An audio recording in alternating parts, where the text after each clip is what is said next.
Ahora, hermanos, obviamente el Señor está presuponiendo aquí que todos aquellos que profesen ser cristianos deben ser miembros de una iglesia local, porque nadie puede ser excluido si no ha sido primero incluido.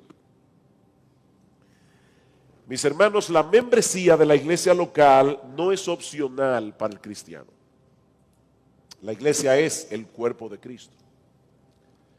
Tengo un pastor amigo que dice, si tú profesas ser cristiano y no perteneces a ninguna iglesia local, deberías estar en un banco de órganos. Porque todos los miembros del cuerpo están unidos a un cuerpo. Nunca hemos visto, ¿verdad?, una mano andando sola por ahí. Como vimos en el día de ayer, la iglesia ocupa un lugar central, un lugar importantísimo, vital en el plan redentor de Dios, y debe ocupar un lugar central en la vida de todo cristiano. En ella el creyente es pastoreado, es cuidado, nutrido. Es en la iglesia donde ponemos nuestros dones en operación, donde podemos llevar a cumplimiento todos esos deberes que aparecen en el Nuevo Testamento de unos a otros, alentados unos a otros, exhortados unos a otros, servíos unos a otros, orad unos por otros. Nadie podrá desarrollar y mantener una vida espiritual estable, saludable y balanceada a menos que sea parte activa de una iglesia local. Sin embargo, a pesar de lo importante que es la iglesia para el creyente y para el testimonio de la verdad en el mundo, mis hermanos, seamos francos. La iglesia de este lado de la eternidad está muy lejos de ser una comunidad perfecta. Y eso lo evidencia el mismo texto de Mateo 18. Si tu hermano peca contra ti, Cristo está presuponiendo que es muy probable que en la iglesia alguien peque contra ti. Eso va a pasar. Los miembros que componen la iglesia no son perfectos. Cada uno de ellos se encuentra en un proceso de madurez y crecimiento que no siempre será indoloro. Nosotros vivimos en un edificio de apartamentos de varias plantas, no sé cómo se dice aquí, de varios pisos. Estamos en un séptimo piso, en una séptima planta. Y resulta que las personas que han comprado ya en 2 ocasiones diferentes el apartamento que está encima del nuestro, precisamente encima del nuestro, lo han remodelado 2 veces. Remodelaciones de meses. Eso es incómodo. Mire, tener una gente encima del techo de uno, boom, boom, boom, el día entero, eso es incómodo. Cuando el apartamento al lado tuyo, arriba de ti, abajo de ti, lo están remodelando, hay un momento que uno quiere de verdad coger un avión y irse. Bueno, déjame decirte algo, al hermano tuyo que está al lado de ti lo están remodelando. Y eso tiene sus inconvenientes. Eso tiene sus inconvenientes. Estamos en remodelación. Y cuando los creyentes no están conscientes de esa realidad, en vez de beneficiarse de ser parte de una iglesia, muchas veces terminan encontrando en la iglesia muchos tropiezos innecesarios al haberse forjado expectativas irrealistas que fueron luego frustradas. ¿Cuál es la realidad de la iglesia de este lado de la eternidad? Mientras se encuentre militando en este mundo caído, ¿cuáles son las expectativas que nosotros deberíamos tener con respecto a la iglesia? No el ideal de lo que nosotros quisiéramos, sino de lo que la iglesia es. Bueno, ese es el tema que yo quisiera considerar con ustedes en esta noche. Y honestamente, déjenme adelantarles algo. Yo tengo un propósito esta noche. Yo quiero que usted salga hoy de aquí enamorado de la iglesia local. Ese es mi propósito. Si yo no logro eso, yo fracasé. Yo quiero enamorarte de la iglesia. La iglesia es la esposa de Cristo.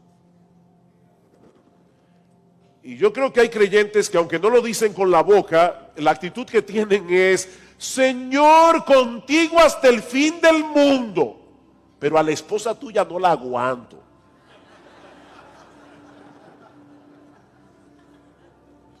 Pero yo quiero que tú salgas esta noche de aquí con una idea diferente.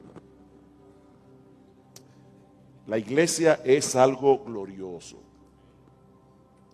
con todas sus imperfecciones, con todas sus debilidades, comenzando por los mismos pastores.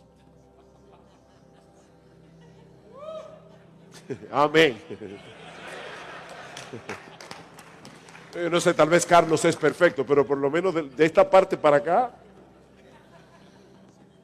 bueno, perfecto no es, he equivocado como 10 veces con el nombre mío.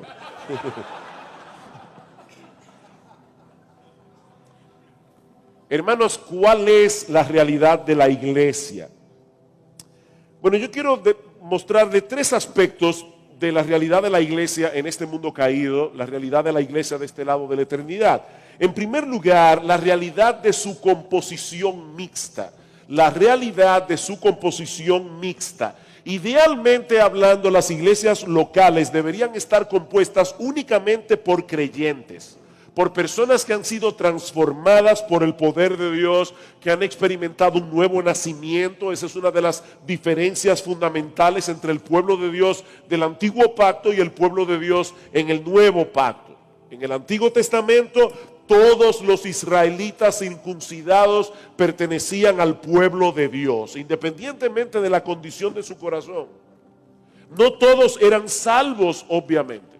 Sin embargo, todos disfrutaban de los privilegios, de los beneficios de ser parte del pacto, de ser parte de la nación con la que Dios había hecho un pacto. Pero en el libro de Jeremías, Dios anuncia la llegada de un nuevo pacto, muy diferente del anterior.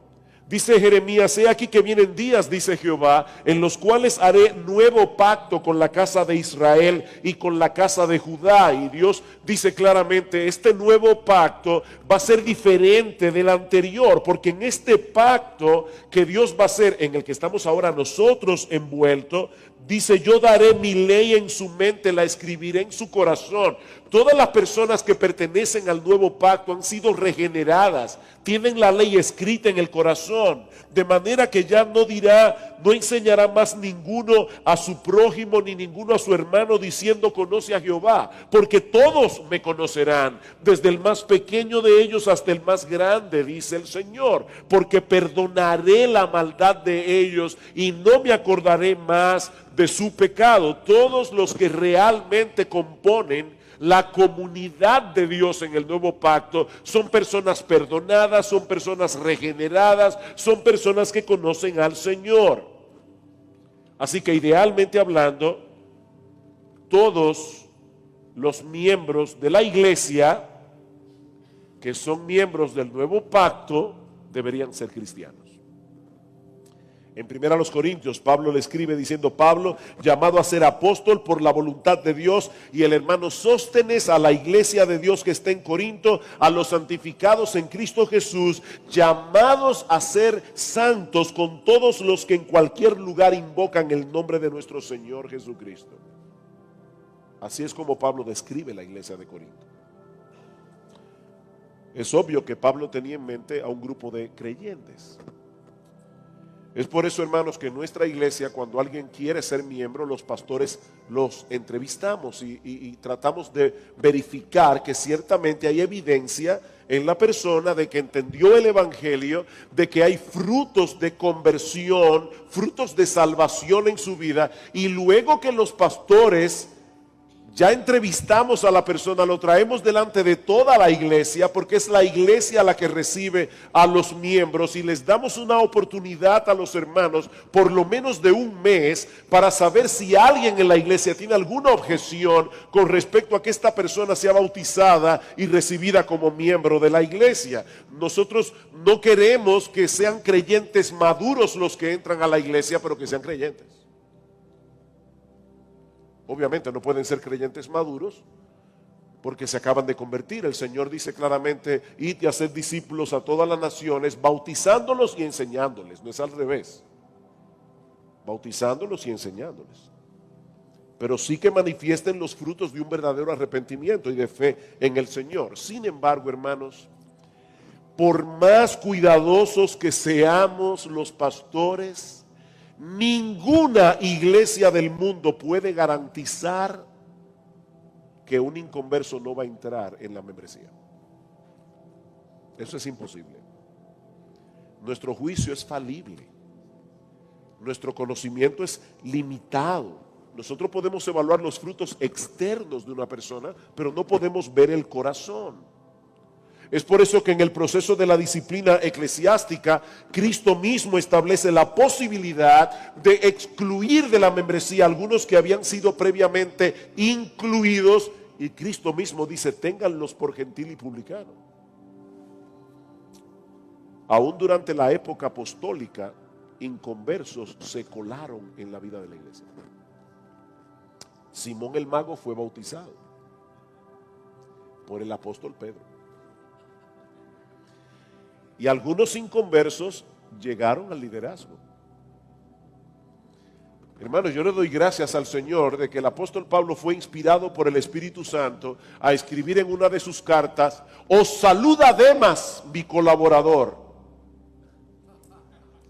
Y en otra carta tuvo que escribir: Demas me ha desamparado amando este mundo.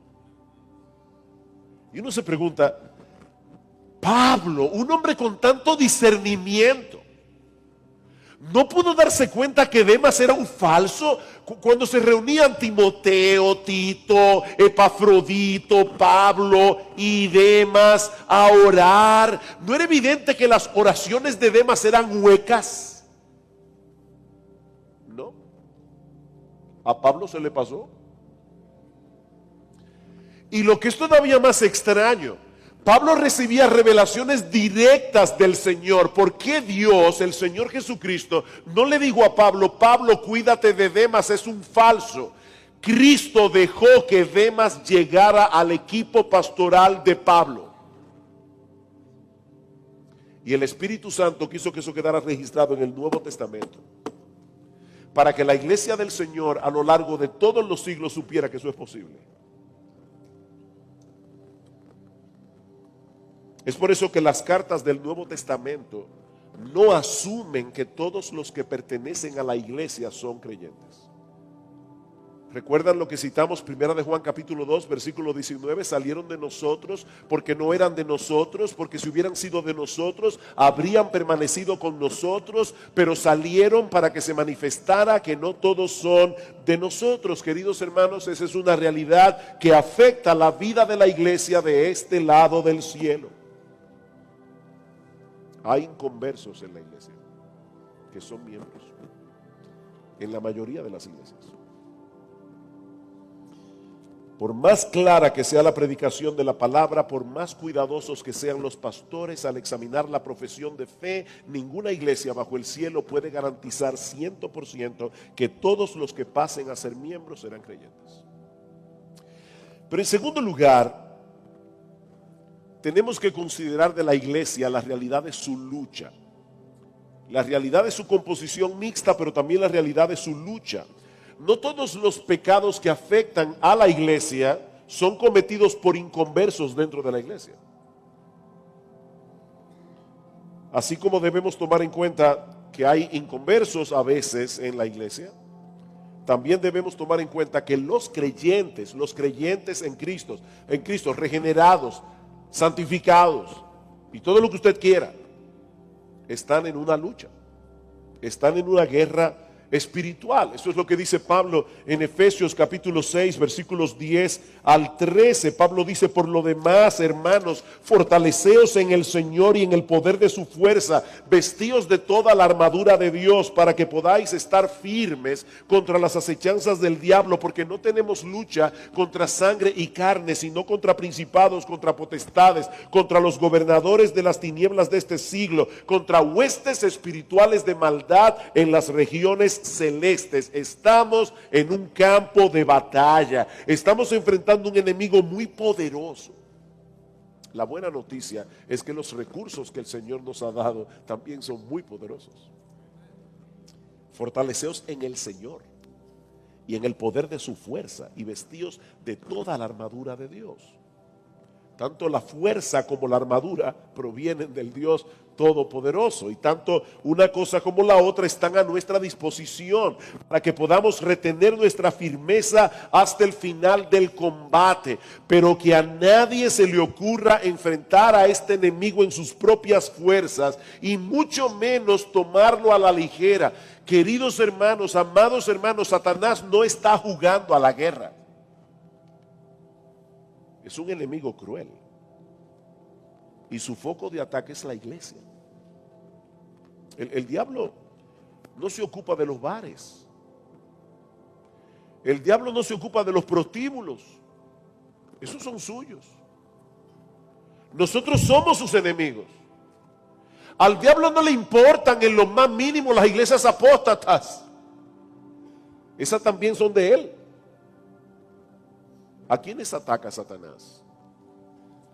A esos mismos hombres y mujeres a quienes Pablo exhorta vestirse de toda la armadura de Dios. Por lo demás, hermanos míos, fortaleceos en el Señor y en el poder de su fuerza. Es a los miembros de la iglesia de Éfeso a quienes Pablo dirige esta exhortación, porque la iglesia es el blanco de ataque del enemigo. Él ya no puede robarnos la salvación, gloria al Señor por eso. Esa salvación la compró Cristo con el precio de su sangre. No, Él no la puede robar, pero sí puede tratar de dividirnos, sí puede tratar de frenar nuestro crecimiento espiritual, desviarnos de nuestra fidelidad a Cristo, de la obediencia, todo lo que sea necesario con tal de minar nuestra utilidad en el reino para que vengamos a ser motivo de escarnio para el pueblo de Dios y para el evangelio.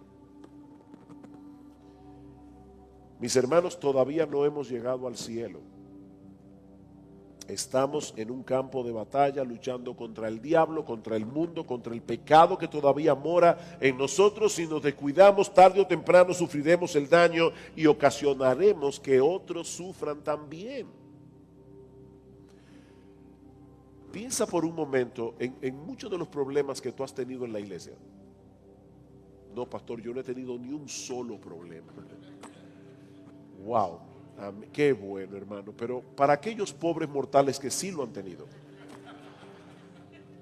te vas a dar cuenta que todos o muchos de esos problemas han sido ocasionados por el pecado de otro. Y muchos de esos pecados los cometen cristianos que pecan contra ti. Si tu hermano peca contra ti, dice el Señor, fortaleceos en el Señor y en el poder de su fuerza. Vístanse de toda la armadura de Dios, porque de lo contrario vamos a salir heridos. Sin embargo, esta es una moneda que tiene dos caras. Nosotros no podemos dejar de ver la lucha en la que todos los cristianos estamos envueltos, pero hay otra realidad que yo quiero poner delante de vuestros ojos, porque es una realidad que muchas veces pasamos por alto. Ya dijimos la realidad de la composición mixta de la iglesia, ya hablamos de la realidad de la lucha de la iglesia, pero no pasemos por alto la realidad de la victoria de la iglesia. La victoria de la iglesia. Seguramente muchos aquí han escuchado de ese profesor que muestra a sus alumnos una cartulina blanca con un punto en el centro y le pregunta a los alumnos, ¿qué tenemos aquí? Todos responden, un punto. Y el profesor les dice, qué injustos son ustedes. No, aquí hay toda una cartulina blanca, pero ustedes solo vieron el punto negro. Eso parece que, ¿verdad? Que es como parte de la naturaleza humana, ver el punto negro. Eso es lo que sobresalta. Nos concentramos en lo negativo y fácilmente perdemos de vista todo lo que se está haciendo bien. Por eso, cuando pensamos en el pueblo de Dios, vamos a ser honestos otra vez. Cuando pensamos en el pueblo de Dios, muchas veces lo primero que suele venir a nuestras mentes es el punto negro en la cartulina. ¿Saben por qué? Porque el resto lo damos por sentado. Por ejemplo, todo creyente debería llegar temprano a la iglesia. Todo creyente. A menos que una causa justa, ¿verdad?, se lo impida. Pero todos deberíamos ser puntuales.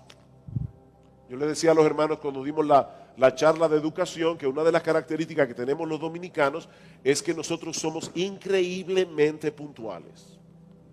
Me imagino que en México debe ser igual.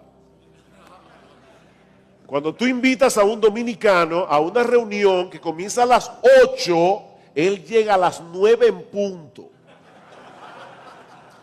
Ahora, nosotros somos cristianos, por encima de ser mexicanos, por encima de ser dominicanos, y si decimos una hora debe ser, como decimos nosotros allá, hora cristiana. Ahora, hay personas que llegan tarde al culto y los hermanos se dan cuenta. Ahora, ¿cuántas veces tú te has visto a ti mismo dándole gracias a Dios por todos los que son puntuales?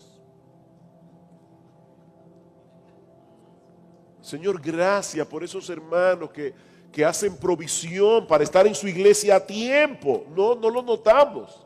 No lo notamos porque ellos están haciendo lo que estaban supuestos a hacer. Y eso puede aplicarse a muchas otras áreas en la vida de la iglesia.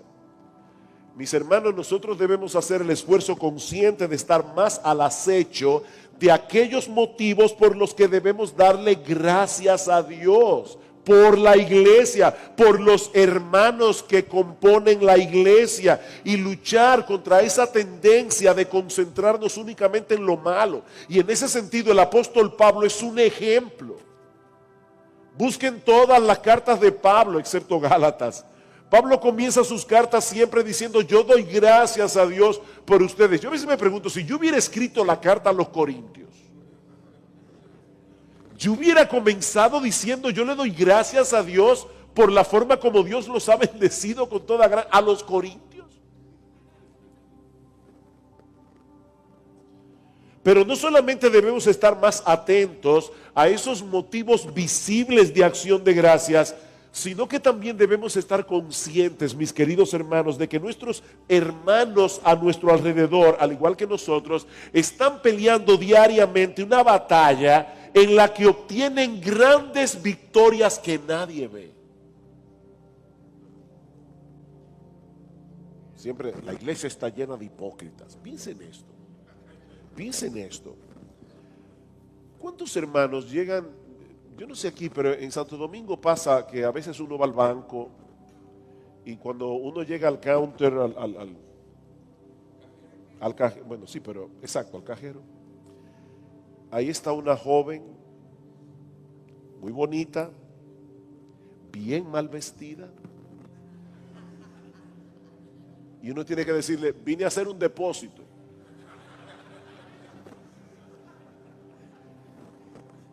Eso nadie lo vio. El hermano que quitó la vista para no ver lo que no debía ver, nadie lo vio. Eso fue algo que sucedió entre él y Dios. El hermano que estaba viendo televisión y salió de repente una escena que él no debía ver, inmediatamente cambió el canal. El hermano que cerró sus labios para no descargar su ira contra ese conductor imprudente que se metió en vía contraria y casi te arrolla. Y el hermano estaba a punto ya y dijo: no, yo soy cristiano.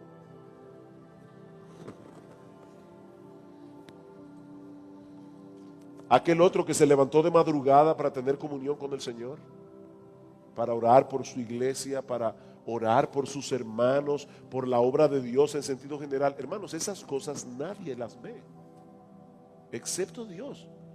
Yo quiero que ustedes piensen en todas las victorias que los hermanos de tu iglesia tienen cada día que tú ni te enteras.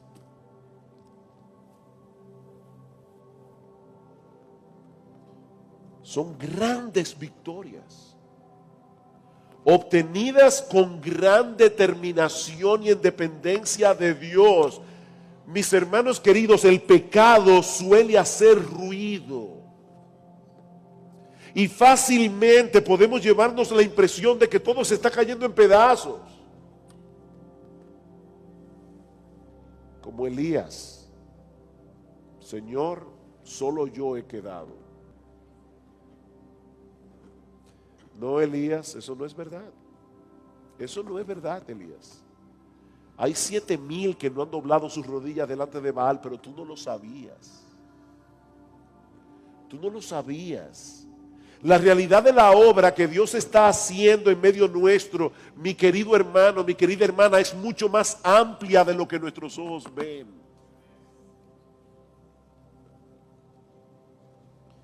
Sí estamos en una lucha. Lamentablemente algunos han sido heridos y seguramente no serán los únicos. Pero mira a tu alrededor, mi hermano. Mira a tu alrededor. Porque hay muchos aquí en esta iglesia en Juárez, que tienen años corriendo la carrera. ¿Cuántos años tiene esta iglesia? 35. Como 35 años. Hay personas aquí que seguramente tienen 30 años, 20 años, 15 años, 10 años. Corriendo la carrera con mucha dificultad, a veces a campo traviesa. Y siguen corriendo, con los ojos puestos en Jesús, el autor y consumador de nuestra fe. ¿Sabes qué es eso, mi amado hermano? Una muestra tangible del cuidado y la protección de Dios sobre su iglesia. Una muestra tangible del cuidado de Dios sobre sus hijos. Y a la luz de esa realidad, ahora nos preguntamos, entonces, ¿cuál debería ser nuestra expectativa de la iglesia en este mundo caído? Tomando en cuenta la realidad de su composición mixta, tomando en cuenta la realidad de su lucha, tomando en cuenta la realidad de su victoria, ¿cuál es la expectativa? ¿Qué debemos esperar de la iglesia? Bueno, en primer lugar, hermanos, estas cosas nos enseñan que no debemos tener una expectativa romántica con respecto a la iglesia.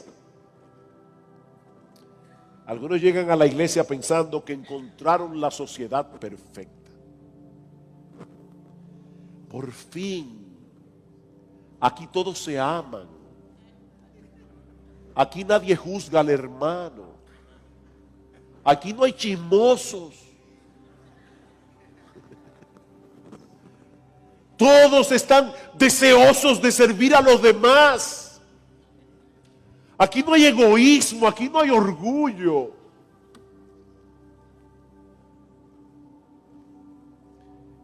Cuando llegues a un sitio así, pellízcate, estás dormido o estás muerto y no lo sabías, no te habías enterado, llegaste al cielo.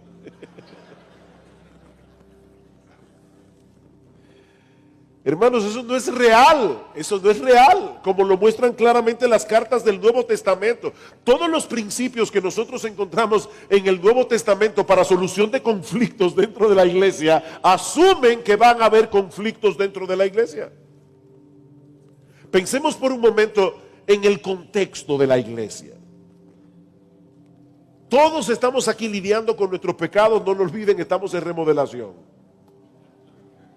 Sometidos a una amplia gama de tentaciones en diferentes niveles de crecimiento espiritual, en diferentes condiciones espirituales. Hay hermanos que están encendidos en fuego, hay otros que están languideciendo a punto de morir en la misma iglesia. Provenimos todos de trasfondos culturales, trasfondos sociales, educacionales, económicos diferentes. Lo que tal vez para ti es una mala educación, para el hermano es la cosa más natural del mundo. Por eso es que Mark Dever dice, tú quieres saber si tu nueva vida es real, comprométete con un grupo de pecadores salvados, intenta amarlos, no lo hagas durante semanas ni durante meses, hazlo durante años y entonces descubrirás si tú amas a Dios o no. Haz la prueba.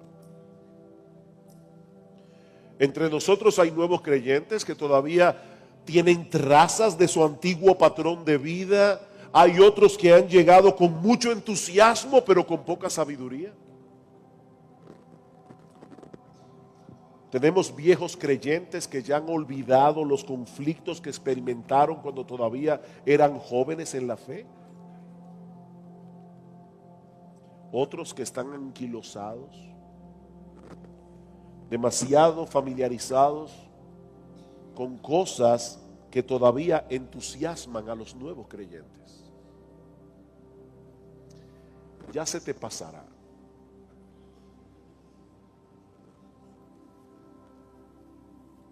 tengo contra ti, le dice el Señor a la iglesia de Éfeso, que has perdido tu primer amor.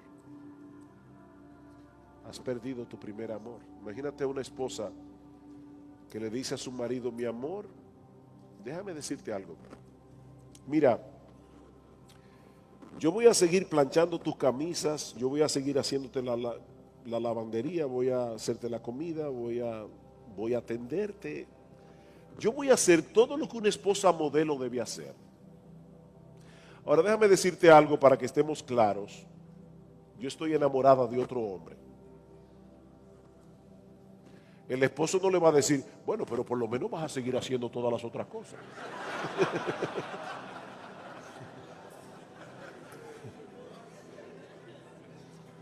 Eso es lo que estaba pasando en Éfeso.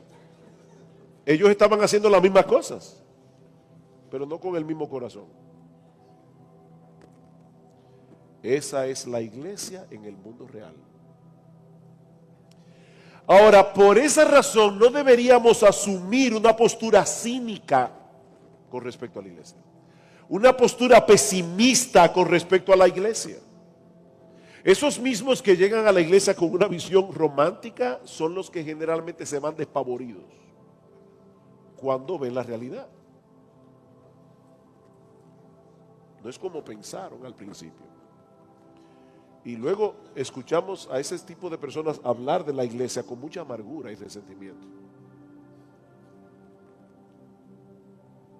En los años que yo tengo siendo pastor y aún cuando tengo que viajar a otros lugares, las cosas que yo oigo de la gente hablando de la iglesia, es horrible. Es horrible, personas que están quemadas. La iglesia está llena de hipócritas. Por eso yo he decidido no pertenecer a ninguna iglesia local. Yo no sigo a hombres. Yo sigo a Cristo. Es que si tú sigues a Cristo, debes hacer lo que Él dice. Y Él dice que tú debes pertenecer a una iglesia. Queridos hermanos, la iglesia continúa siendo la sociedad de los redimidos, el cuerpo de Cristo, la comunidad sobre la cual Dios tiene sus ojos, el instrumento por medio del cual Dios proclama, sostiene, mantiene la verdad en el mundo. Timoteo, esto te escribo, aunque tengo la esperanza de ir pronto a verte, para que si tardo sepas cómo debes conducirte en la casa de Dios, que es la iglesia del Dios viviente, columna y baluarte de la verdad. Eso es la iglesia. Esa iglesia imperfecta es el lugar donde Cristo manifiesta su gloriosa presencia cuando 2 o 3 se congregan en su nombre. Wow, Cristo viene y se hace presente en su iglesia. Eso no sale por internet. Eso no sale en la grabación. Hay que estar aquí. Cuando Cristo se pasea en medio de los 7 candeleros de oro, hay que estar aquí. Eso no se experimenta en ningún otro lugar. Estar en la iglesia en el día del Señor, con el pueblo del Señor, escuchando la palabra del Señor. No hay nada que sea más valioso que eso. Eso es glorioso, hermanos. Eso es glorioso. Es en la iglesia donde operan los dones que Cristo da a su pueblo para edificar a sus santos. Ese es el pueblo con el que tenemos comunión ahora y con el que tendremos comunión por toda la eternidad. Sí debemos tener una expectativa realista de la iglesia de este lado de la eternidad, pero no una perspectiva pesimista de la iglesia. A lo largo de los siglos, la iglesia de Cristo ha tenido que pelear muchas batallas. Muchos han celebrado anticipadamente la desaparición de la iglesia. Pero me encanta como dice alguien: han repicado las campanas, han anunciado su muerte, han publicado la esquela mortuoria, pero el cadáver nunca ha aparecido. La iglesia sigue aquí.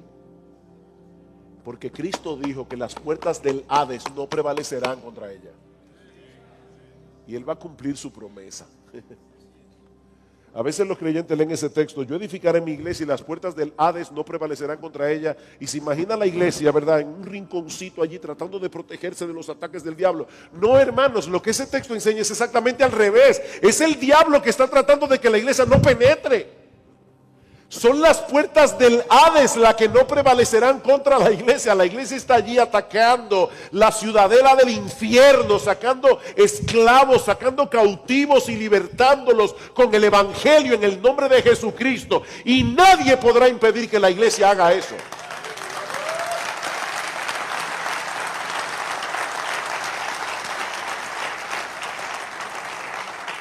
Es en ese contexto, hermanos, que nuestro Dios y Padre está obrando en nuestros corazones para conformarnos cada vez más a la imagen de nuestro Señor Jesucristo. ¿Alguna vez te has puesto a pensar que esos problemas que te desaniman de la iglesia son los que Dios está usando para transformarte?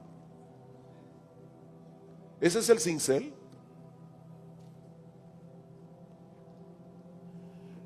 Examinen cada aspecto del fruto del Espíritu que aparece en Gálatas 5:22. Y ustedes se van a dar cuenta que todos crecen únicamente en medio del problema. El fruto del Espíritu es amor. Ajá, ¿amor a quién? Amor al que te cae bien, amor al que te sirve, amor al que es incondicional contigo. No, eso no es un fruto del Espíritu, porque hasta los impíos aman a la gente que los aman. El fruto del Espíritu es amar al que no es amable. El fruto del Espíritu es amor, gozo. No cuando tienes un buen sueldo, una buena salud, un buen coche. Es gozo en medio de la dificultad. Ese es el fruto del Espíritu. Hay un dato curioso en el Antiguo Testamento. El dato curioso es que cuando Dios ordenó que construyeran el templo de Salomón, dio una directriz de verdad curiosa. Él decía: yo quiero que corten la piedra en la cantera exactamente como va a encajar dentro de la construcción del templo, porque yo no quiero que durante la construcción del templo haya ruido. Así que cortaban la piedra en la cantera, la traían al templo y colocaban la piedra en silencio, sin ruido, construyendo el templo de Salomón. Y un teólogo puritano decía: eso es exactamente lo que está pasando con la iglesia. Nosotros somos piedras vivas. El problema es que aquí estamos en la cantera. El ruido está aquí. Pero cuando lleguemos allá, vamos a ver un templo que se va a hacer en silencio y sin ruido. Pero aquí hay ruido. Problemas vendrán.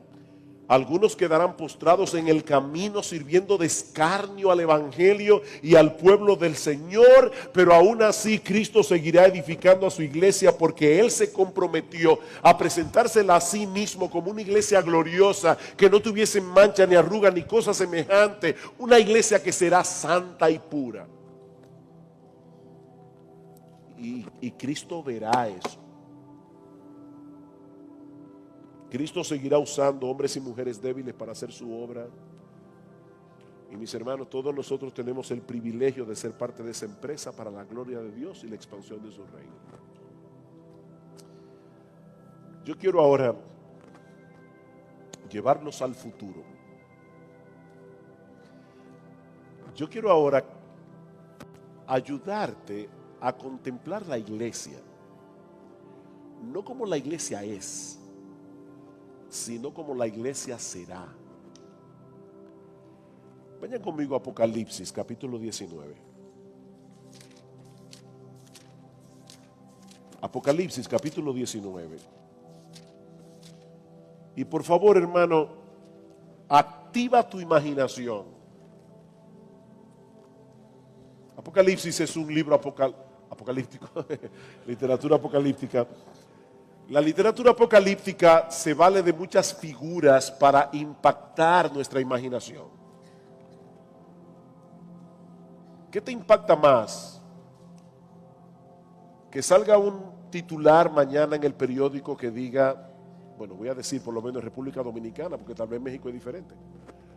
Un titular que diga, la corrupción ha llegado a todos los niveles del gobierno. O un titular que diga, el pulpo de la corrupción arropó al palacio. ¿Cuál titular te impacta más? El pulpo de la corrupción. Bueno, eso es lo que hace Apocalipsis. Apocalipsis nos habla en figuras que despiertan nuestra imaginación.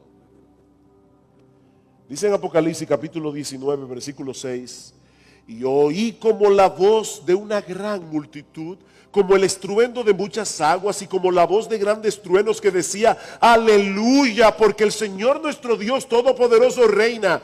Gocémonos y alegrémonos y démosle gloria, porque han llegado las bodas del Cordero y su esposa se ha preparado. ¿No puedes tú amar a esa esposa ahora? Porque si no puedes amarla ahora, tal vez tú no vas a estar ahí. Apocalipsis 21.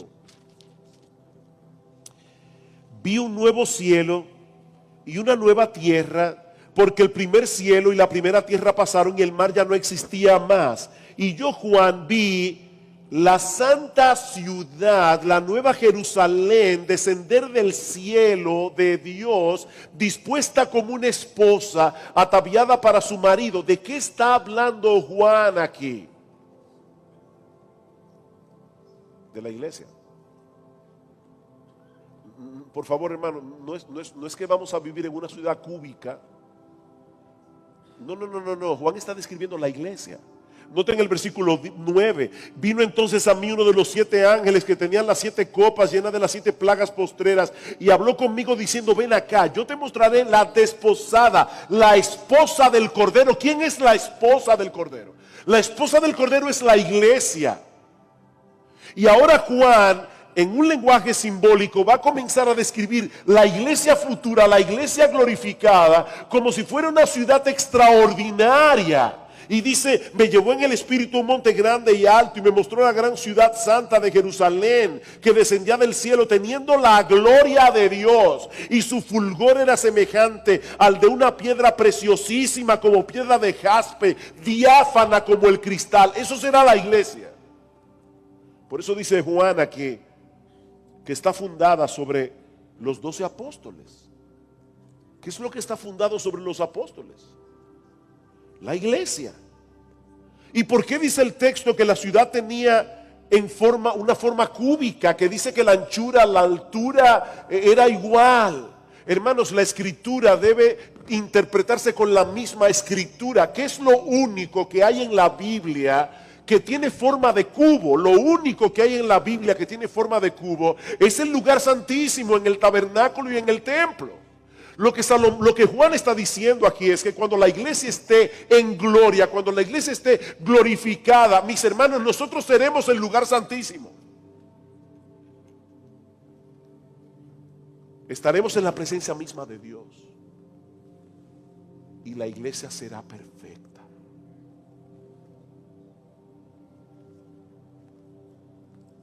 Pudiéramos nosotros comenzar a contemplar ese final glorioso con los ojos de la fe, de tal manera que nuestros corazones se llenen de admiración adelantada por la iglesia, por esa iglesia que compartirá de ese modo la gloria de Dios.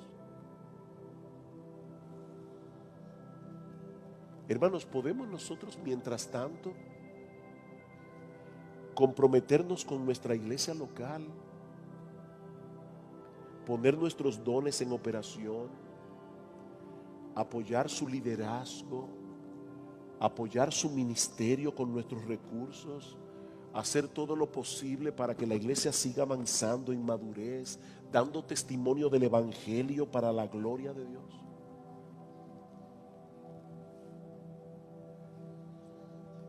El problema es que muchas veces nosotros nos divorciamos emocionalmente de la iglesia y comenzamos a ver la iglesia como algo que está fuera de nosotros. ¿Alguna vez te has puesto a pensar que tú eres parte del problema de tu iglesia y que tú eres parte de su solución. En la iglesia no hay amor. ¿En cuál iglesia? En la tuya. Tú te imaginas a un esposo, a un señor, perdón, que está en un parque y de repente llega otra persona que no se conocen entre sí, comienzan a hablar y de repente pasa una mujer y este hombre le dice al otro hombre: ¿tú ves esa mujer que está allí? A mí me da una pena. ¿Y por qué te da pena? Oye, porque esa mujer tiene un matrimonio tan desgraciado, pero desgraciado. Esa mujer es infeliz, tiene un matrimonio, pero miserable. ¿Y tú cómo lo sabes? Ah, porque yo soy su esposo. Oye, escúchame. La gente dice, la iglesia, la iglesia, ¿y cuál iglesia? Tú eres parte de la iglesia. Tú eres parte del problema y tú eres parte de la solución.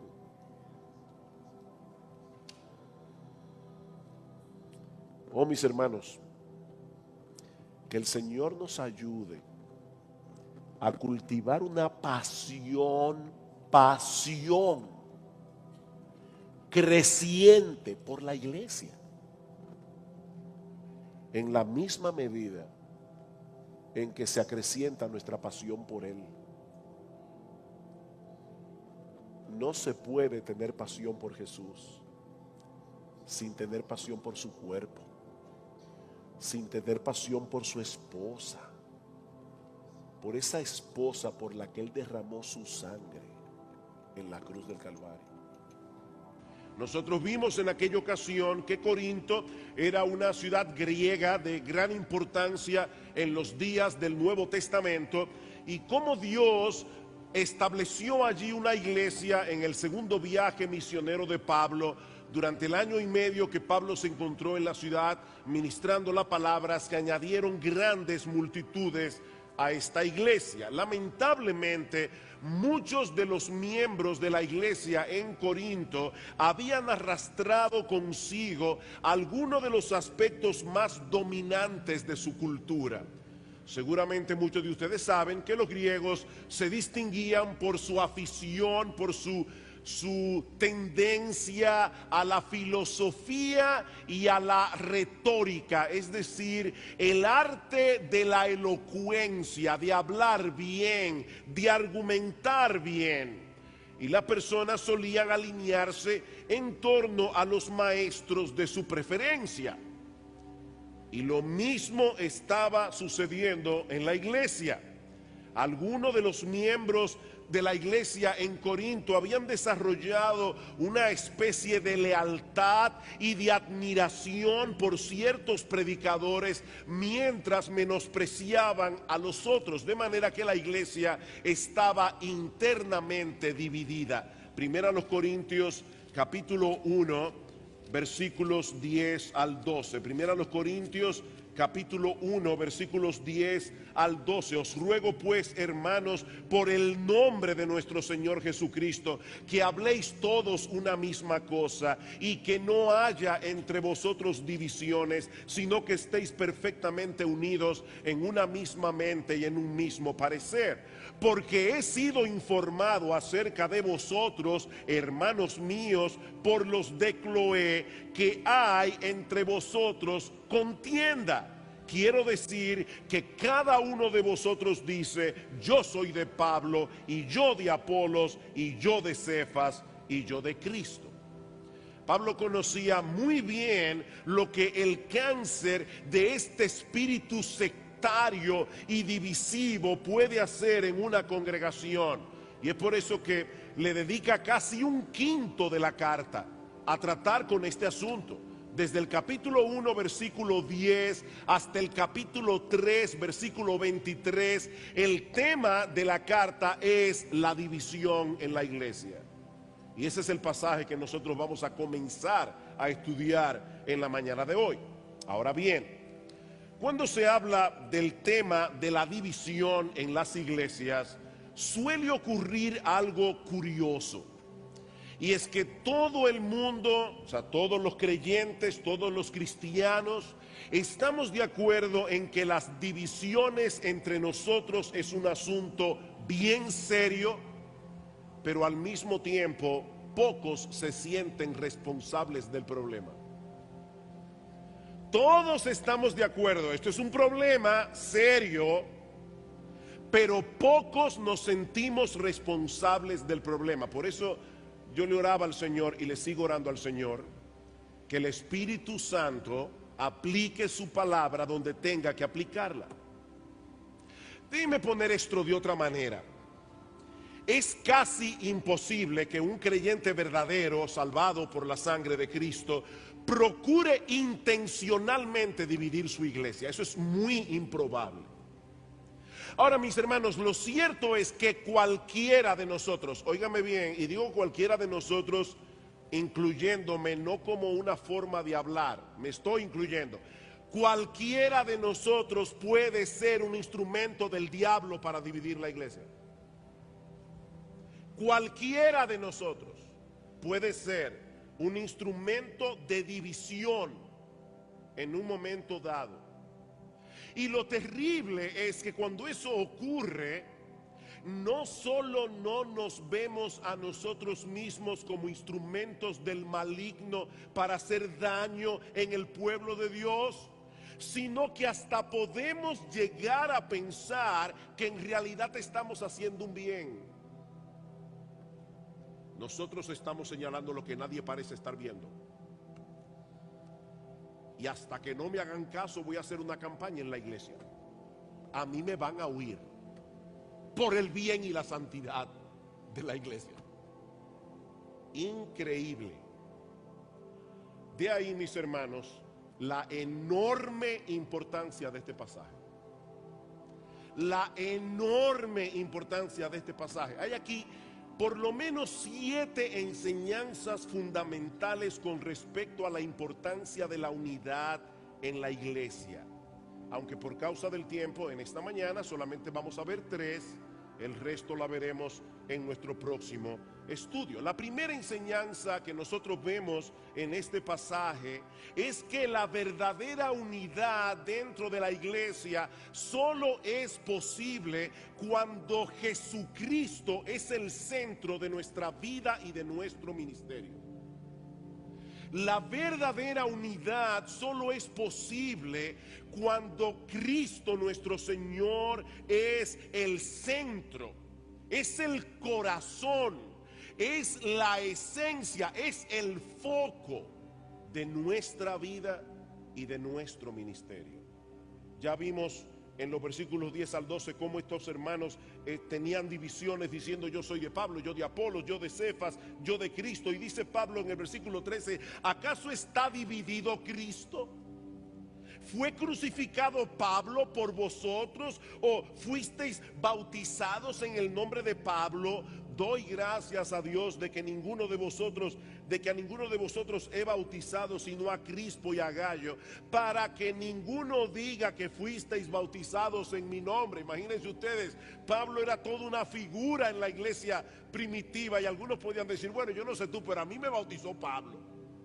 Y dice, yo le doy gracias a Dios de que yo no fui a Corinto a bautizar. Versículo 16, también bauticé a la familia de Estefanas, de los demás no sé si he bautizado a algún otro, pues no me envió Cristo a bautizar, sino a predicar el evangelio, no con sabiduría de palabras, para que no se haga vana la cruz de Cristo. Ya Pablo había dicho en el versículo 9 que estudiamos la vez anterior, que el cristiano es una persona que ha sido llamada a tener comunión con Jesucristo. Dice en el versículo 9, fiel es Dios por el cual fuisteis llamados a la comunión con su Hijo Jesucristo. He ahí, mis hermanos, la manera más simple, la manera más sencilla de definir lo que es un cristiano. Es un hombre, es una mujer que por medio de la fe y el arrepentimiento ha colocado a Cristo en el centro de su vida. Ha puesto toda su confianza únicamente en Cristo, no solo para la salvación de su alma, sino también para su preservación y para su santificación. Y cuando en una comunidad de cristianos todos estamos luchando en dependencia del Espíritu de Dios para que Cristo continúe siendo el centro de nuestra vida, el centro de nuestro ministerio, el centro de nuestra predicación, el centro de nuestra alabanza, eso produce unidad y armonía entre sus miembros. A.W. Tozer, en su libro La búsqueda de Dios, lo ilustra de esta manera. Vamos a suponer que nosotros tenemos aquí 100 pianos. No sé cuántos recuerdan hace unos años atrás en una de las Olimpiadas, en la presentación, no recuerdo dónde fue, pero habían como 100 pianos tocando al mismo tiempo. Imagínense que nosotros queremos afinar 100 pianos. Bueno, hay dos maneras de hacerlo. Una de ellas es afinar un piano y luego el otro con este, y luego el otro con este, y luego el otro con este, y luego el otro con este, y así con los 100. Pero esa no es la manera más efectiva de afinar 100 pianos. La manera más efectiva es tomar un piano que esté bien sintonizado, un piano que esté bien afinado, y afinar los 100 con ese mismo piano de referencia, ¿verdad que sí? Esa sería la manera más sabia, la manera más lógica de afinar 100 pianos. Bueno, ahora dice A.W. Tozer, del mismo modo, 100 personas que están todas adorando a Dios con la mirada fija en Cristo, están perfectamente unidas unas con otras, porque todos estamos afinados con el mismo piano. Mucho más, dice Tozer, que otras 100 que al parecer adoran unidas, pero cada uno con sus pensamientos puestos en cualquier otra parte. Y eso era precisamente lo que estaba sucediendo en la iglesia de Corinto. Muchos habían desplazado a Cristo del centro de sus vidas y estaban colocando allí a los líderes humanos de su preferencia, aunque es obvio que estos líderes no estaban alentando ni estaban promoviendo ese tipo de lealtad hacia ellos. Algunos miembros de la congregación proclamaban ser seguidores de Pablo, el que fundó la iglesia y su primer pastor. Otros decían ser seguidores de Apolos, el mismo hombre a quien Pablo movió a ir a Corinto luego de su partida para que se hiciera cargo de la iglesia, y el cual se distinguía por ser muy buen predicador. Era un hombre con mucha elocuencia, podía plantear muy bien la palabra. Luego estaba la facción de Pedro o de Cefas, formada probablemente por los creyentes que venían de un trasfondo hebreo. Y finalmente los que se decían ser seguidores de Cristo. Bueno, pues yo ni de Pablo, ni de Apolos, ni de Cefas.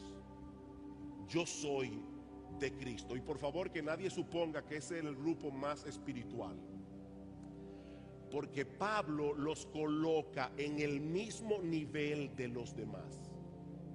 Ustedes han escuchado personas que para justificar el hecho de que no son miembros de ninguna iglesia, ellos son agentes libres, ellos dicen: yo no sigo hombre. ¿Han oído eso? Yo solo sigo a Jesús. ¿Verdad que han oído eso? Y más en una época tan individualista como esta en la que nosotros vivimos. Bueno, tal parece que este último grupo en Corinto tenía un título similar. Ellos negaban un lema similar. Ellos negaban la necesidad que todos tenemos de líderes, de pastores, de maestros humanos, a pesar de que es el mismo Cristo quien provee a su iglesia tales líderes, porque la iglesia los necesita. Efesios capítulo 4 versículo 11, y él mismo, hablando de Cristo, él mismo constituyó a unos apóstoles, a otros profetas, a otros evangelistas, a otros pastores y maestros, para que ellos edifiquen a los santos para la obra del ministerio. Los pastores son esenciales en la obra del ministerio. Así que, como bien señala John MacArthur, este último grupo, los de Cristo, tenían el nombre correcto, pero no la actitud correcta. Y estaba contribuyendo al problema de división en Corinto, lo mismo que los demás. Es por eso que Pablo les pregunta en el versículo 13, si acaso Cristo está dividido. ¿Cómo puede haber en la iglesia una facción, un partido que se autoproclame ser seguidora de Cristo, como si los demás creyentes fuéramos seguidores de otra cosa? Como si los demás creyentes no le perteneciéramos al Señor. Mis hermanos, todos los cristianos tenemos el mismo Salvador, porque fue Cristo el que murió por nosotros, no ningún predicador, no ningún pastor, por más fiel que ese pastor o predicador pueda ser. ¿Y en qué nombre hemos sido bautizados todos? En el nombre de Cristo, para que quede bien claro que nos hemos colocado bajo la autoridad del Señor. Nos bautizamos en su nombre. Mis hermanos, a final de cuentas, aún los mismos predicadores le pertenecemos a Cristo. Como dice Pablo al final del capítulo 3, versículo 21, así que ninguno se gloríe en los hombres, porque todo es vuestro, sea Pablo, sea Apolo, sea Cefas, sea el mundo, sea la vida, sea la muerte, sea lo presente, sea lo porvenir, todo es vuestro, y vosotros de Cristo y Cristo de Dios. Mis hermanos, nosotros podemos y debemos beneficiarnos de todos aquellos a quienes Cristo ha llamado y capacitado para enseñar su palabra en la iglesia, pero la esencia de nuestro ministerio como pastores y como predicadores es llevarlos a ustedes a mirar a Cristo, no a nosotros. Es a mirar a Cristo. Y yo creo que si esta advertencia era importante para los cristianos del primer siglo, para nosotros en el siglo XXI es todavía más crucial. Esta es una época en la que nosotros podemos entrar en contacto con muchos ministerios, con muchos predicadores alrededor del mundo entero, por medio de la internet, por medio de otros vehículos masivos de comunicación. Y es indudable, hermanos, que algunos siervos del Señor de buena doctrina, poseen dones extraordinarios de enseñanza y de predicación, y nosotros todos podemos beneficiarnos de esos dones que Dios ha dado, pero hay un peligro envuelto en eso. Hay un peligro. Escuchen lo que dice un comentarista al respecto. Algunas veces esta mentalidad fragmentaria de la que Pablo está hablando en el pasaje se manifiesta en aquellos cristianos que siguen a ciertos predicadores que presiden sobre un vasto imperio religioso, mientras descuidan el ministerio del pastor fiel que tienen en su propia iglesia.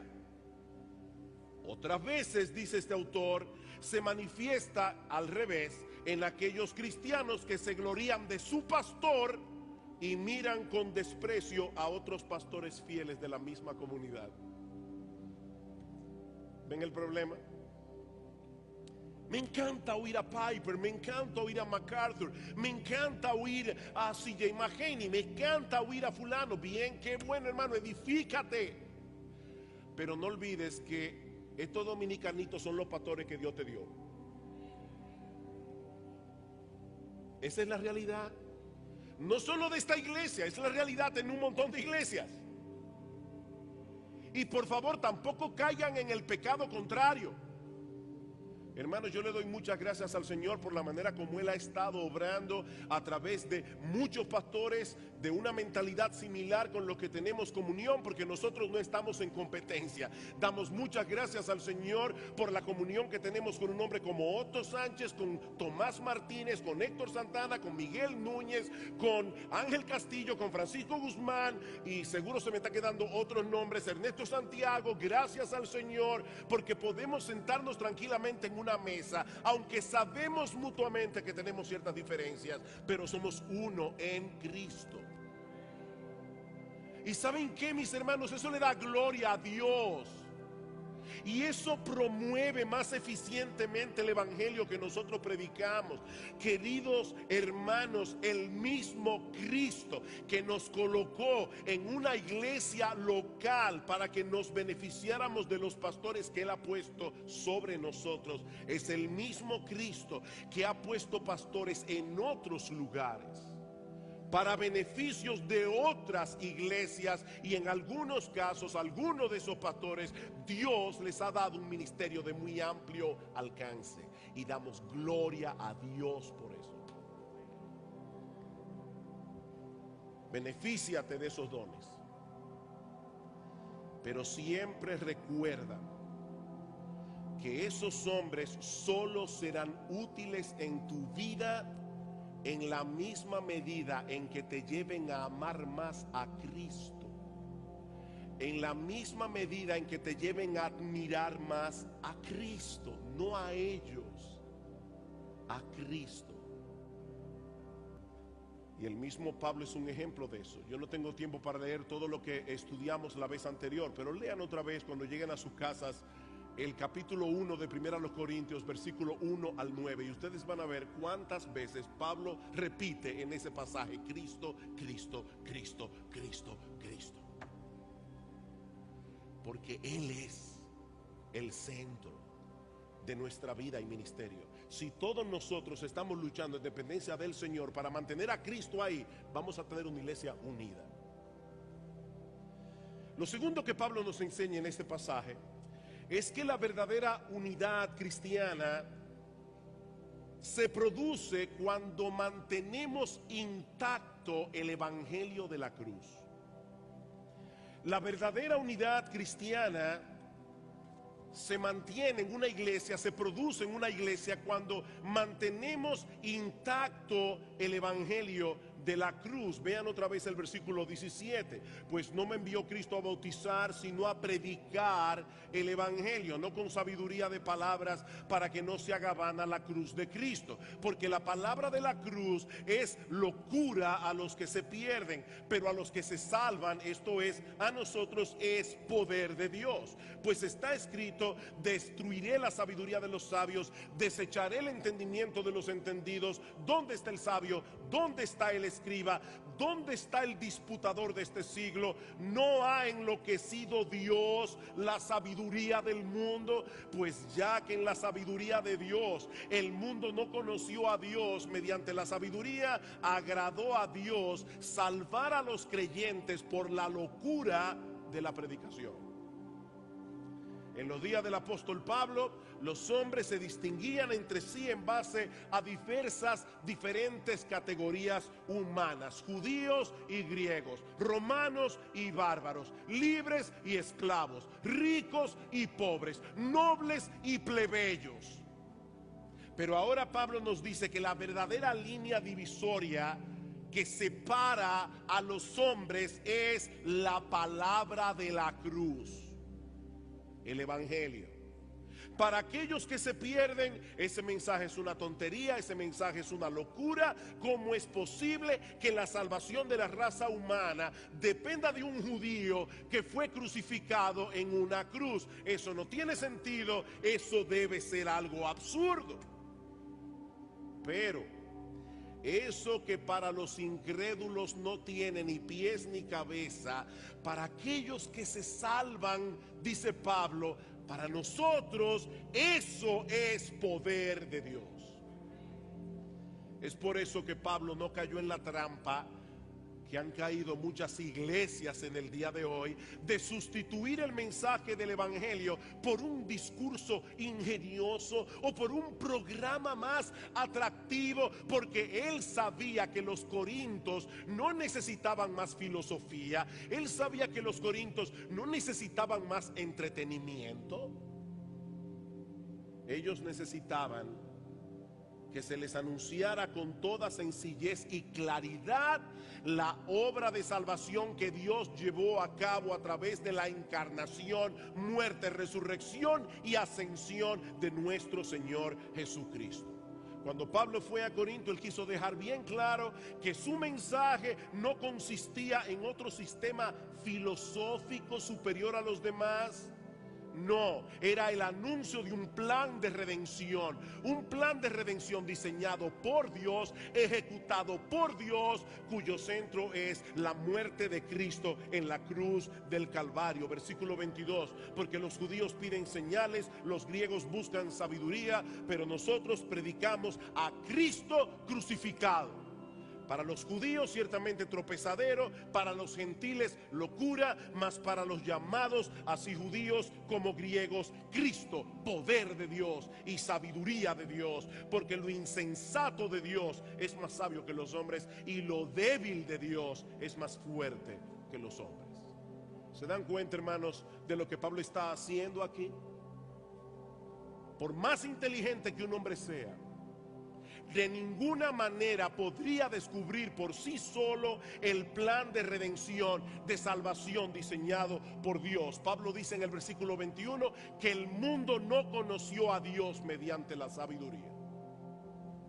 Pueden ser geniales para muchas otras cosas, y el hombre definitivamente es un ser genial. Pero en lo que respecta a la salvación de sus almas, el hombre necesita que Dios le dé entendimiento. Y Dios ha decidido hacer eso a través de una metodología que la sabiduría humana nunca hubiese podido prever: la locura de la predicación. La locura de la predicación, en otras palabras, a través de la proclamación de eso que Cristo llevó a cabo en la cruz del Calvario, muriendo por pecadores, aunque al hombre le parezca una locura. Lo que estoy diciendo, y amigo que estás aquí en esta mañana, déjame decirte esto con toda claridad: nadie será salvo a menos que crea en Cristo. Nadie. Y nadie puede creer en Cristo a menos que se exponga al mensaje del evangelio.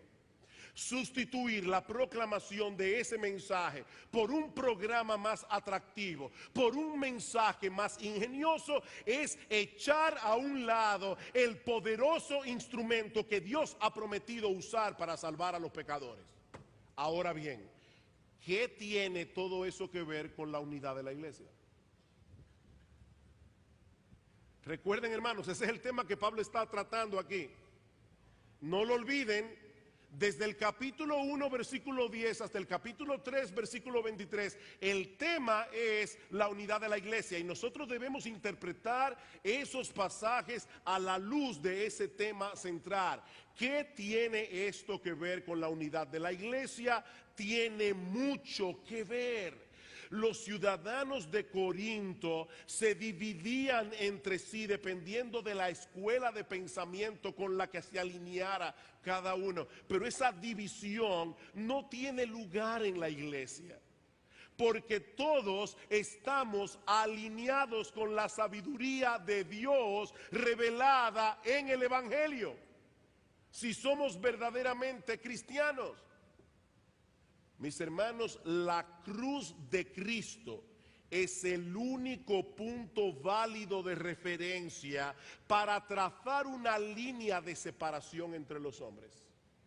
Solo la cruz de Cristo. En un lado están aquellos que creen que el mensaje del evangelio es una tontería, En el otro lado están todos aquellos que lo han abrazado de todo corazón por medio de la fe. Ese es el elemento que produce una verdadera unidad en la iglesia de Cristo, cuando estamos todos conscientes de que ese hermano, ese creyente que está sentado a tu lado, con el cual nosotros adoramos cada domingo, ha sido llamado eficazmente a salvación por el mismo Dios que nos llamó a nosotros.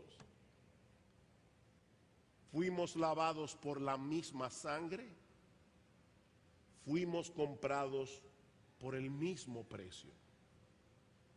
Independientemente de las diferencias humanas que pueda haber entre nosotros, o la diferencia en criterios en cosas secundarias, mis hermanos, nosotros disfrutamos de una misma salvación llevada a cabo por el mismo Salvador. De manera que nuestra unidad exalte el Evangelio. Nuestra unidad exalta el Evangelio. Nuestras divisiones oscurecen el Evangelio. Porque cuando nos dividimos por cosas secundarias, estamos diciendo que el Evangelio no es tan importante. ¿De qué lado estás tú, hermano? Amigo que estás aquí. ¿Del lado de aquellos que creen que el Evangelio es una tontería? ¿O estás del lado de aquellos que han abrazado el Evangelio de todo corazón? Pero en tercer lugar, Pablo también nos enseña en este pasaje que la verdadera unidad cristiana solo es posible cuando todos estamos cultivando un corazón humilde. La verdadera unidad cristiana solo es posible cuando todos estamos cultivando un corazón humilde. Vean conmigo los versículos 26 hasta el 31 del capítulo 1. Pues mirad, hermanos, vuestra vocación, que no sois muchos sabios según la carne, ni muchos poderosos, ni muchos nobles, sino que lo necio del mundo escogió Dios para avergonzar a los sabios, y lo débil del mundo escogió Dios para avergonzar a lo fuerte, y lo vil del mundo y lo menospreciado escogió Dios, y lo que no es según el mundo, para deshacer lo que es, a fin de que nadie se jacte en su presencia. Mas por él estáis vosotros en Cristo Jesús, el cual nos ha sido hecho por Dios sabiduría, justificación, santificación y redención, para que, como está escrito, el que se gloría, gloríese en el Señor.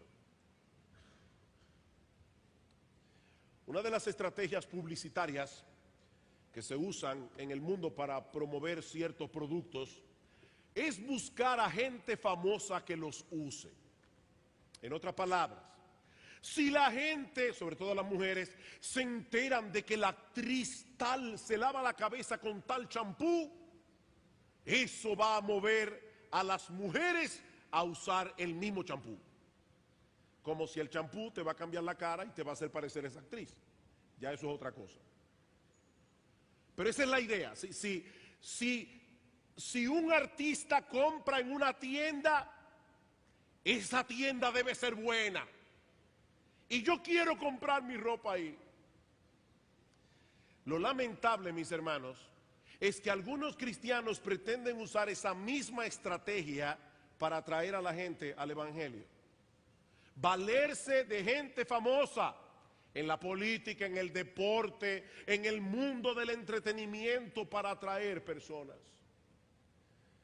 Recientemente recibí una carta que me chocó, porque era la carta de una artista que en los años 70 fue muy famosa, aún aquí en República Dominicana. Voy a reservarme su nombre.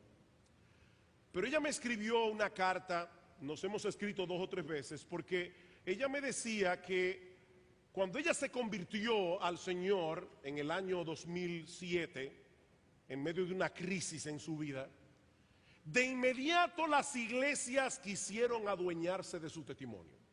Y la llevaban aquí, la llevaban allí. Miren, fulana de tal que se convirtió. O sea, eso le da lustre al Evangelio. Y ella me decía, me dio gozo la carta, porque ella me decía, en mi interior yo decía que hay algo que está mal. Y yo le oraba al Señor, Señor, por favor, guíame, aquí hay algo que está mal. Hasta que ella comenzó a exponerse a otras cosas. Y dijo, esto es lo que está mal. Esas iglesias no están predicando el evangelio. Mis hermanos, esa no es la metodología de Dios. Esa no es la metodología de Dios. Escuchen lo que dice Donald Carson. ¿Cómo es que siempre alardeamos de los atletas, de las personalidades de los medios de comunicación y los cantantes pop que son cristianos? ¿Por qué deberíamos pensar que sus opiniones o experiencias de la gracia tienen más significado que las de cualquier otro creyente? Cuando hablamos a la gente de fuera, de las personas que hay en nuestra iglesia, oigan eso, pensamos inmediatamente en los rechazados, en los humildes que se han vuelto cristianos, o nos gusta impresionarles con la importancia de algunos hombres y mujeres convertidos al cristianismo. El movimiento evangélico occidental moderno está profundamente afectado por el virus del triunfalismo. Y la enfermedad resultante destruye la humildad, minimiza la gracia y les rinde demasiado tributo al dinero, a la influencia y a la sabiduría de nuestros días. Termina la cita. Miren, mis hermanos, Pablo dice en este texto que acabamos de leer que es Dios el que escoge y es Dios el que llama. ¿Lo vieron aquí? Mirad, hermanos, vuestra vocación, vuestro llamamiento. Versículo 27, sino que lo necio del mundo escogió Dios. Es Dios que escoge, es Dios el que llama. Y Él decidió buscar dentro del mundo a las personas que tenían menos razones para gloriarse en sus propias capacidades humanas o para gloriarse en su pedigrí. ¿Y por qué Dios lo hace de ese modo? Para que nadie se jacte en su presencia. En otras palabras, sigue diciendo Carson, Dios se deleita en desinflar todas las pretensiones de este mundo rebelde.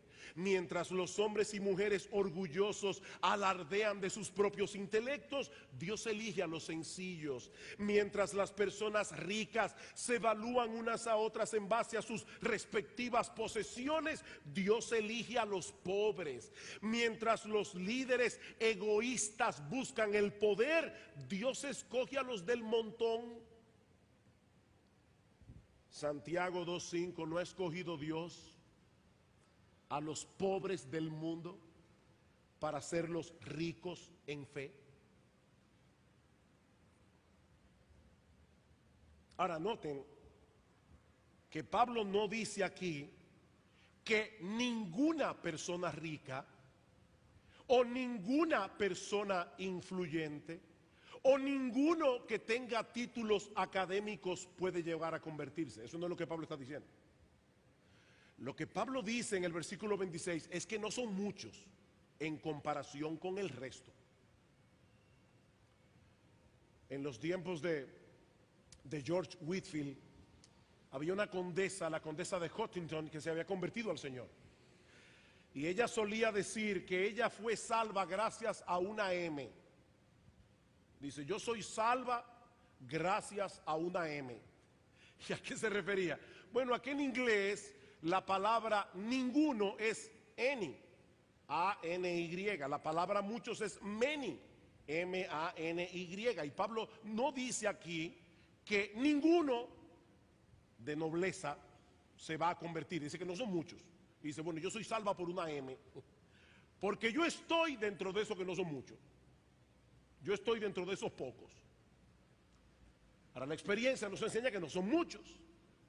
Y aún aquellos que vienen a Cristo desde una posición aventajada según el mundo, tienen que venir delante de Dios reconociendo que no tienen ninguna ventaja espiritual por encima de los demás pecadores.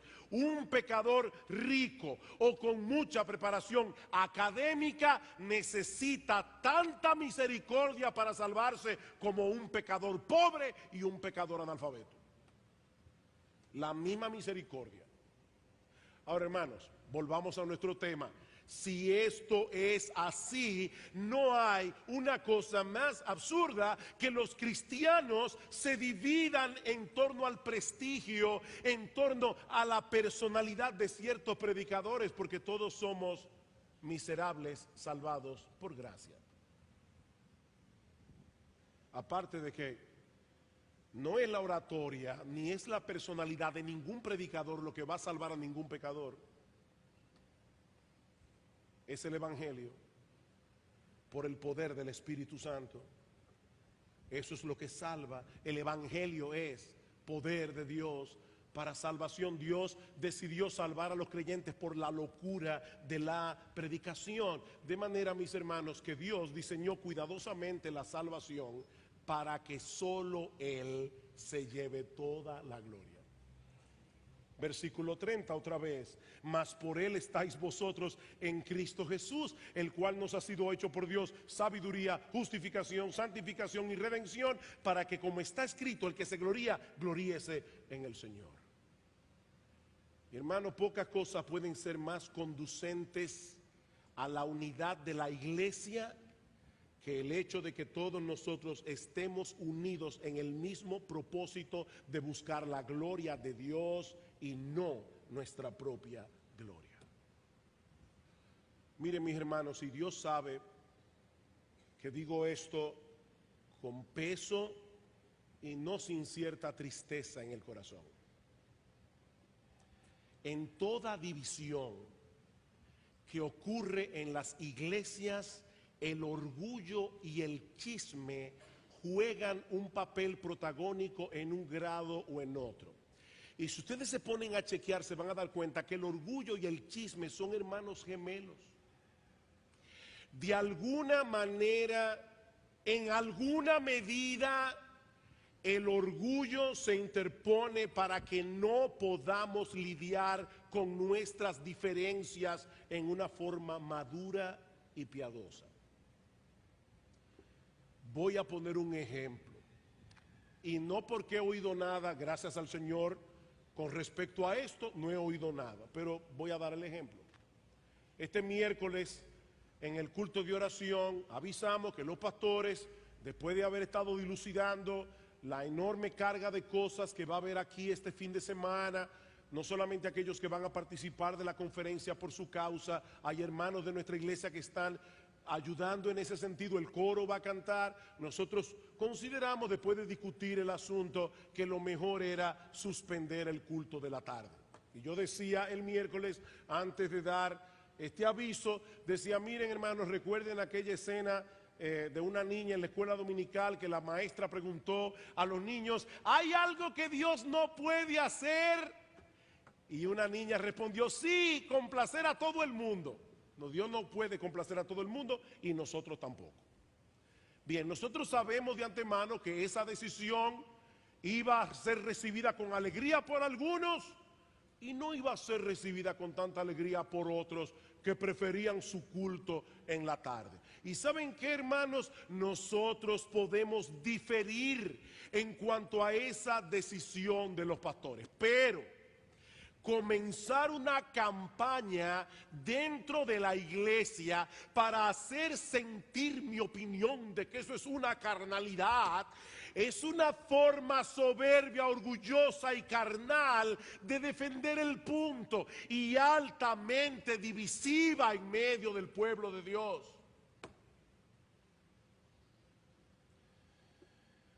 Es en ese tipo de cosas, y esa es la parte que digo con tristeza, es en ese tipo de cosas que muchos creyentes pueden ser usados por el diablo para crear división en la iglesia sin darse cuenta de eso. Miren, hermanos, vuelvo y repito, el chisme y el orgullo son hermanos gemelos. Si ustedes ven otra vez el versículo 12, hay una palabra que se repite una y otra vez. Yo soy de Pablo, yo soy de Apolos, yo soy de Cefas y yo de Cristo. Y ya yo me imagino a estos grupos creando problemas en la iglesia, cada cual entendiendo que su opinión era la opinión. Y claro, yo no me contento solamente con pensar que mi opinión es la opinión espiritual, sino que yo quiero darme a la tarea de hablar con todo el que yo pueda, todo el que me preste un oído, yo le voy a hablar. No importa que sea hablar de los pastores, no importa que sea hablar de los líderes, no importa que sea hablar de los maestros de escuela dominical, no importa que sea hablar del colegio cristiano Logos, todo el que me preste un oído yo le voy a hablar, porque yo quiero hacerle saber mi opinión. Y tan chismoso es el que habla como el que oye. Tan chismoso es el que habla como el que oye. Y tan diabólico es un pecado como el otro. Si alguien viene a ti trayendo un informe negativo con respecto a otra persona que no está ahí presente, eso, mi amado hermano, se llama chisme. Eso se llama murmuración, y la Biblia dice que eso viene solamente del infierno. Eso es del diablo, no importa quién lo esté diciendo. Eso es diabólico, eso es dejarse usar por el diablo. Y mi oración en esta mañana, mi amado hermano, mi amada hermana, es que si tú has participado de ese pecado, hablando o escuchando, no te quedes sin hacer nada por el amor de Cristo, por su gloria, por la iglesia. Mi amado hermano, mi amada hermana, arrepiéntete de tu pecado. Arrepiéntete de tu pecado. Tú has sido un instrumento de Satanás para crear problemas en la iglesia. Eso es serio, bien serio. Y nosotros tenemos que ser sensibles a la voz del Espíritu Santo. Debemos ser sensibles a la voz del Espíritu Santo. Miren, hermanos, yo no creo que Pablo se sintiera amenazado por Apolos. Pablo no se sentía amenazado. Dice en el capítulo 3, versículo 4, porque diciendo el uno, yo ciertamente soy de Pablo, y el otro, yo soy de Apolos, ¿no sois carnales? Y dice, ¿qué pues es Pablo y qué es Apolos? Somos servidores, por medio de los cuales habéis creído, y eso según lo que a cada uno concedió el Señor. Yo planté, Apolos regó, pero el crecimiento lo ha dado Dios. Ven, hermanos, Pablo no se sentía amenazado. ¿Por qué Pablo estaba atacando este problema? Porque Pablo sabía que los que eran de Apolos, o los que eran de Cefas, o los super espirituales que eran de Cristo, seguramente ya no estaban prestando atención a la palabra de Pablo. Eso estaba minando el ministerio de Pablo. Mi amado hermano, cuando tú te das a la tarea de chismear en contra de tus líderes, entiende que el diablo te está usando para crear una coraza en el oído, en el corazón de ese hermano. Cuando escucha a ese pastor predicando aquí, ya va a tener un prejuicio porque tú contribuiste a eso. Eso es serio, eso es diabólico, y debemos arrepentirnos de ese pecado. Oh, cómo me gustaría que al final de este sermón nosotros podamos escuchar testimonios de personas que vengan y digan, yo he pecado, yo he hecho lo malo delante del Señor. Mi hermano, si hay un grupo de personas en el mundo a quienes les resulta totalmente absurdo actuar con orgullo, actuar con soberbia, es a los cristianos. ¿Saben por qué? Porque el hecho de decir que somos cristianos es un aviso público de nuestra pecaminosidad y de nuestra bajeza. Nosotros no tenemos nada que defender, lo único que tenemos que defender es el honor de nuestro Salvador. Y qué triste cuando hay un grupo de hombres y mujeres en una iglesia trabajando a brazo partido para que la iglesia avance y hay un grupo de personas detrás bombardeando y criticando a los que están trabajando. Qué triste. Oh, que Dios nos libre de ese espíritu. En nuestro próximo estudio nosotros vamos a continuar expandiendo estas otras enseñanzas de Pablo acerca de la unidad en la iglesia, pero antes yo quisiera llamar vuestra atención a las palabras de Cristo en la oración intercesora. Vayan conmigo a Juan 17. Y hermanos, ustedes me han oído decir esto muchas veces: la culpa no motiva mi propósito aquí no es crear un complejo de culpa, mi propósito es que la culpa nos lleve al arrepentimiento. Para eso está el Evangelio, la sangre de Cristo nos limpia de todo pecado. El Señor está a punto de ser arrestado a unas horas de su muerte en la cruz cuando pronuncia esta oración por sus discípulos, y es evidente la preocupación del Señor por la unidad de su pueblo. Versículo 11: y ya no estoy en el mundo, mas estos están en el mundo y yo voy a ti. Padre Santo, a los que me has dado, guárdalos en tu nombre para que sean uno, así como nosotros. Versículo 20: mas no ruego solamente por estos, sino también por los que han de creer en mí, por la palabra de ellos. ¿Sabes qué, mi amado hermano? Tú estás incluido aquí. Fue por ti que Cristo oró aquella noche.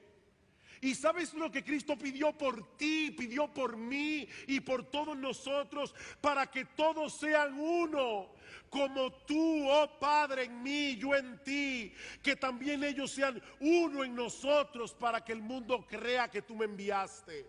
La gloria que me diste yo les he dado, para que sean uno, así como nosotros somos uno, yo en ellos, tú en mí, para que sean perfectos en unidad, para que el mundo conozca que tú me enviaste y que los has amado a ellos como también a mí me has amado.